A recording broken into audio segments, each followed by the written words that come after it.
Olá, hoje o nosso ponto de partida é uma notícia que saiu na CNN Brasil. Oi, qual notícia seria? Ela cita fontes ligadas ao deputado licenciado Eduardo Bolsonaro, sabe? Sei. E menciona que, depois do Marco Rubio, lá nos Estados Unidos, anunciar a revogação de vistos do ministro Alexandre de Moraes e aliados, bom, o próximo passo que estariam considerando seria usar a Lei Magnitsky. Ah, entendi. A Lei Magnitsky. Isso nos leva direto para o nosso tema, então. Exatamente. A ideia é que a gente explorar o que é essa lei americana.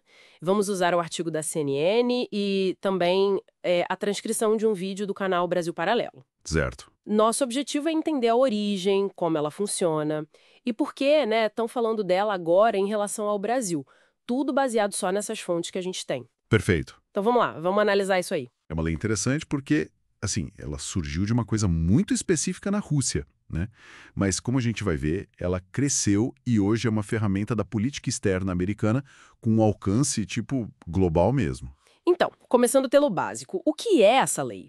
O artigo da CNN define ela como uma legislação do ZUA, Sim. que permite ao governo aplicar sanções econômicas, coisas como congelar bens, contas bancárias nos Estados Unidos. E proibir a entrada no país também. Exato. Contra estrangeiros acusados de corrupção ou de violações sérias de direitos humanos. E a origem dela, que as duas fontes detalham, é bem marcante, né?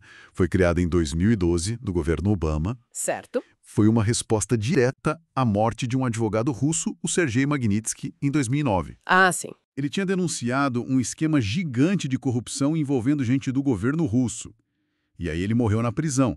As fontes falam em circunstâncias suspeitas, maus tratos, falta de cuidados médicos. Nossa! Então o foco inicial da lei, lá em 2012, era punir especificamente os russos envolvidos na morte dele. Entendi a origem lá na Rússia. Mas como é que isso virou essa coisa global que está sendo discutida agora? Esse é o ponto-chave. Em 2016 veio o Global Magnitsky Act. O vídeo do Brasil Paralelo ele traz uma análise interessante. Que seria? Que a ferramenta se mostrou útil contra indivíduos russos. Então pensaram, por que não usar contra outros? Chineses, venezuelanos, enfim. Essa mudança para o Global Magnitsky é importante. Por quê? Qual a lógica? Porque é uma abordagem mais cirúrgica, sabe? Em vez de sancionar um país inteiro e acabar prejudicando a população, você mira em indivíduos específicos. É o que o vídeo aponta como uma vantagem. Faz sentido. E o que exatamente leva alguém a ser alvo dessas sanções globais? O que as fontes dizem sobre os critérios? Olha, as duas fontes falam em provas confiáveis. Provas de quê, especificamente? De envolvimento em coisas pesadas. Execuções extrajudiciais, tortura, reprimir violentamente quem denuncia algo ou ativistas, sabe? Ou então corrupção significativa. Tipo, desviar dinheiro público, suborno, lavagem de dinheiro. Entendi.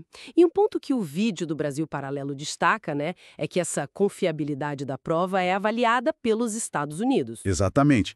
E não precisa ter uma condenação formal lá no país de origem da pessoa. Isso às vezes gera debate, claro. Certo. A avaliação é americana. E quem aperta o botão? Quem decide aplicar a sanção? A CNN diz que é o presidente dos Estados Unidos, né? Isso. O presidente apresenta as evidências para o Congresso. Ok. E tem um detalhe sobre a validade da lei que o vídeo menciona.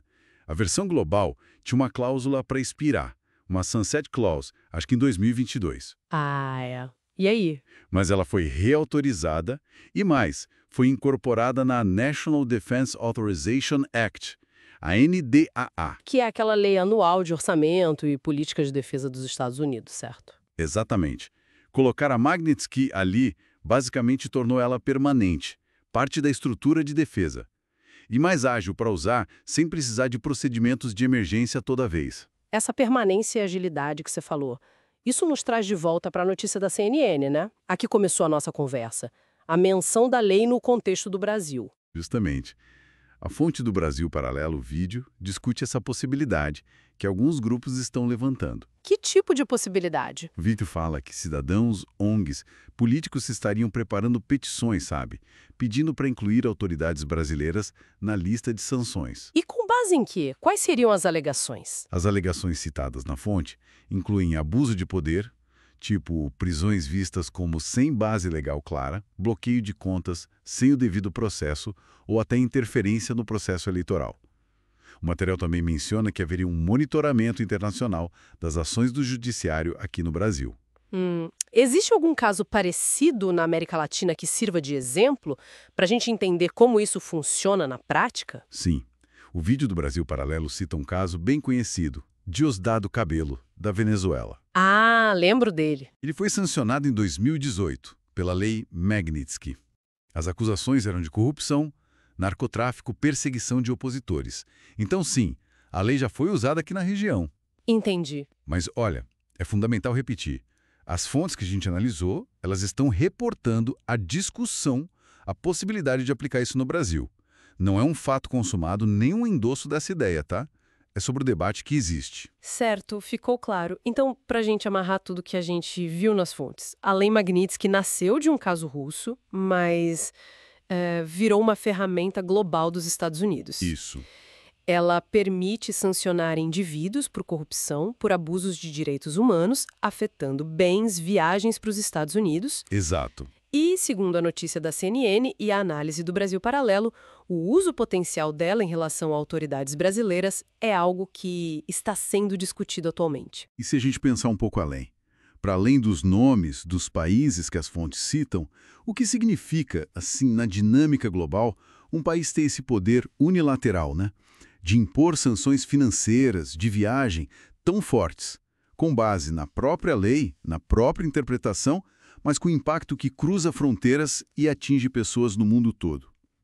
Que tipo de relação de poder isso mostra ou talvez reforce no cenário internacional? Fica aí uma reflexão, né? Uma ótima reflexão para a gente terminar. E para quem gosta de se manter informado com análises como essa, não deixe de acompanhar o Notícias Aberta. Até a próxima!